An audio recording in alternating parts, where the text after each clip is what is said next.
مريم عندها مشكلة جديدة، ابنها مش بينام كويس. كل يوم تسأل نفسها هو الطبيعي انه يصحى كتير بالليل؟ طيب اعمل ايه لو نام اقل من المفروض؟ هل انا بعمل حاجة غلط؟ فضلت مريم في دوامة القلق لحد ما قررت تتكلم مع طبيبة الأطفال.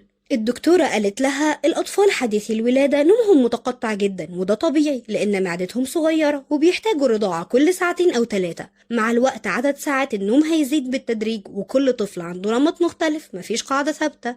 المهم توفري له بيئة تساعده ينام، زي إن الغرفة تكون هادية ومريحة مع جدول نوم ثابت يوميا. اتجنبي التحفيز الزايد قبل النوم، لأن اللعب أو الأصوات العالية ممكن يخلي الطفل يقاوم النوم. لو طفلك دايما بينام في حضنك هيبقى صعب عليه ينام لوحده. ابدأي تدريجيا بوضعه في سريره وهو نعسان بس صاحي. الدكتورة كمان شرحت لها عن علامات التعب عند الأطفال، زي فرك العينين أو التثاؤب، وقالت لها مهم تنتبهي للإشارات دي عشان ما يتعبش أكتر. مريم بدأت تطبق النصايح دي، ومع شوية صبر ولين ابنها بدأ ينام لفترات أطول وهي بدأت ترتاح أكتر.